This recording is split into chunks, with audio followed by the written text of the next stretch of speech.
తెలుగు జాతి బిడ్డల కోసం ఆయన పోరాటాలు చేస్తే ఆయన్ని 53 రోజులు జైల్లో ఉంచారు.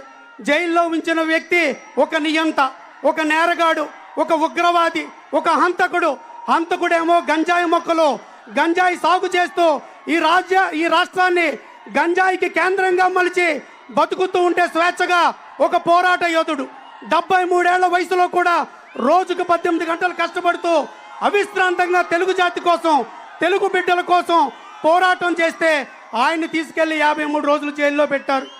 అయితే ఇక్కడ నేను ఒక విషయం చెప్పాలి. ఆయన రాజకీయాలని ఎంత నిర్మలంగా, ఎంత నిష్కపటంగా, ఎంత భావితరాలకు బాటలు వేసాగా నడుపుతారంటే నేనే ఒక ఉదాహరణ.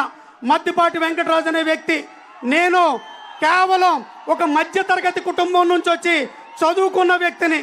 నన్ను ఆయన దగ్గరకు తీసుకుని, నన్ను ఆదరించి, నాకు ఓనమాలు నేర్పి రాజకీయాల్లో బుడిబుడి అడుగులేస్తుంటే నన్ను చేత్తో పెట్టుకుని నడిపిస్తూ ఒకటి మాట చెప్తున్నా, దళిత సోదరులారా, ఈ రాష్ట్ర వ్యాప్తంగా దళితులు దాదాపు 1 కోటి మంది ఉన్నారు. 1 కోటి మంది దళితులకు ఒక విన్నపం ఇస్తున్నాను.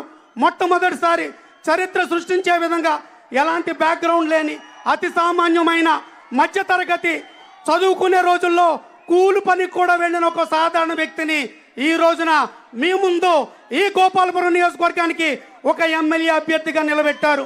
సమాజమా ఒక్కసారి ఇటువైపు చూడు, సమాజమా ఒక్కసారి గోపాలపురం వైపు చూడు. నారా చంద్రబాబు నాయుడు గారు సామాజిక విప్లవవాది, ఈ సమాజం కోసం పోరాడే వ్యక్తి. ఆ వ్యక్తి ఒక సామాన్యుడు తీసుకొచ్చి మీ ముందు, ఈ ప్రజల ముందు ఒక అభ్యర్థిగా మీ ముందు నిలబెట్టాడు. ఆశీర్వదించండి. మీరు ఆశీర్వదించి మీరు గెలిపించేది ఈ సమాజానికి ఒక సందేశం. చదువుకున్న వాళ్ళు, విద్యావంతులు, సమాజం పట్ల ఏదో చేయాలనే తపనున్న వాళ్ళు రాజకీయాల్లోకి వస్తే శ్రీ నారా చంద్రబాబు నాయుడు గారు లాంటి ఒక తత్వవేత్త సమాజానికి ఏదో సమాజం స్థాపించాలనే పోరాటాలు చేసే ఒక యోధుడు అండగా నిలబడతాడు. ఏదైతే ఈరోజు రాజకీయాలు ఎంత అసహ్యంగా ఉన్నాయో మీరే చూశారు.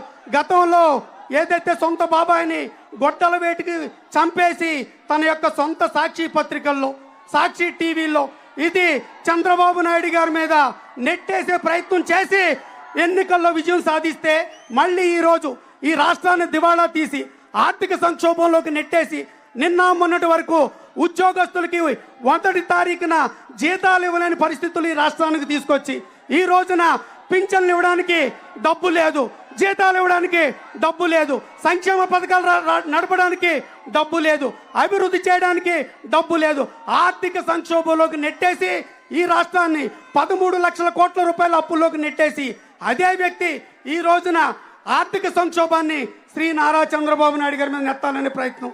అంటే మరో హత్యకాండకు తెరదీసి, మరో శవ రాజకీయాలు చేసి మళ్ళీ అధికారంలో రావాలని చేసే ప్రయత్నాన్ని ముగింపు పలుకుదామని ఏదైతే శ్రీ నారా చంద్రబాబు నాయుడు గారు సూపర్ 6 తీసుకొచ్చారు, ఏదైతే అన్నం పెట్టే రైతన్న ఈ రోజున గిట్టుబాటు ధర రాక, పెట్టుబడి పెట్టింది కూడా కనీసం రాక, అప్పులు తీర్చలేక అవమానాలతో ఆత్మహత్యలు చేసుకుని చనిపోతుంటే వారి కోసం సంవత్సరానికి 20,000 ఇచ్చి శ్రీ నారా చంద్రబాబు నాయుడు గారు అన్నం పెట్టే రైతుని ఆదుకునే ప్రయత్నం.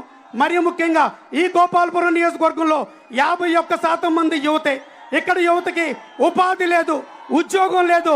ఇలాంటి యువతకి శిక్షణనిచ్చి, ఉపాధి కల్పించి, ఉద్యోగాలు కల్పించాలనే ప్రయత్నంలో భాగంగా రానున్న 25 ఏళ్లలో 20 లక్షల మందికి ఉపాధి, ఉద్యోగ కల్పన, నిరుద్యోగులకి 3,000 రూపాయల నిరుద్యోగ